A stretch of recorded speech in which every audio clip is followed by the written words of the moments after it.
Susulan pendedahan kepayahan hidup yang dialami hampir sebahagian penduduk sekitar Kampung Pangi Tenom sebelum ini, Astro Awani berjaya mendapatkan maklum balas dan kabar gembira buat penduduk di kawasan terlibat. Buat penduduk, program pembangunan di kawasan anda sudah pun dimasukkan ke dalam rancangan Malaysia ke-12 dan dijangka bermula pada tahun hadapan.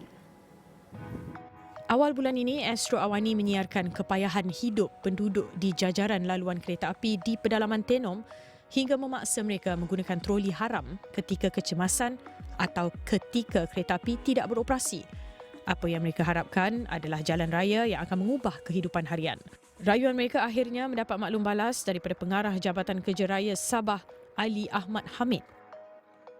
Memang dalam di peringkat JKR memang kita melihat semua kalau boleh kampung-kampung utama ini dihubungkan dengan jalan raya, terutama sekali jalan raya yang berturap ataupun sirut. Dan Kampung Pangi ini tidak terkecuali dalam program JKR. Dan dalam program kita pun kita telah bercadang untuk mengadakan kajian. Sebab jarak di antara Pekan Tenom ke Pangi ini sekitar 10 hingga 12 km. Menurutnya, program pembangunan Kampung Pangi sudah dimasukkan dalam RMK12 dan sebagai permulaan, kajian laluan yang sesuai akan dibuat terlebih dahulu. So kita telah masukkan program untuk mengkaji manakah satu laluan yang paling sesuai di antara Pekan Tenom menuju ke Pangi. So, seperti mana saya maklumkan tadi, memang setakat ini berdasarkan kereta api dan permohonan untuk membuat kajian lanjutan itu telah pun kita masukkan dalam RMK12 dalam state program.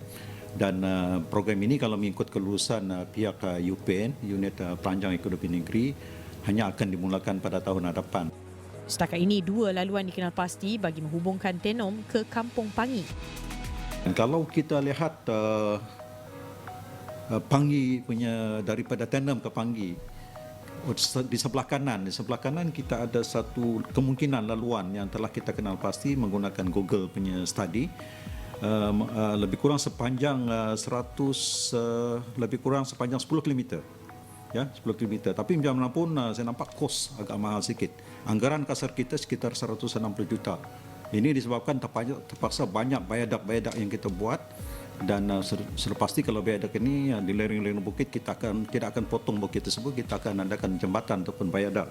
So kos yang kita anggarkan agak besar, itu anggaran kasar kita sebanyak 165 juta. Kita ada satu laluan lagi, iaitu pada dasarnya kawasan ini adalah macam seolah-olah digazetkan kepada pihak SSB, di mana ada hidro di sana. Sebenarnya kawasan ini adalah sensitif dan kita pun kalau boleh mengelakkan kawasan ini. Tapi saya telah kenal pasti juga kemungkinan laluan yang boleh kita gunakan di kawasan sebelah sini, di mana jaraknya lebih kurang sekitar 12 km dengan kos yang agak murah sedikit sebab ya kawasan ini kurang berbukit, dengan dengan kos anggaran kasar kita 120 juta. Tambahnya, pelantikan perunding akan mula dilakukan tahun hadapan, namun pembinaannya pasti memakan masa. Pembinaan jalan raya ni mind you, kalau melihat kepada muka bumi tadi tu, pembinaan jalan raya mungkin akan mengambil masa yang panjang sebab dia berbukit bukau. So mungkin sekurang-kurangnya pun 3 tahun. Itu reka bentuk, itu dia punya construction. Reka bentuk lagi mungkin mengambil masa setahun. So saya rasa paling cepat pun dalam 4 tahun lah baru boleh siap jalan raya ni. Tapi kalau boleh lah, saya meminta pihak Jabatan Kereta Api Negeri Sabah mungkin dikerapkan dulu frekuensi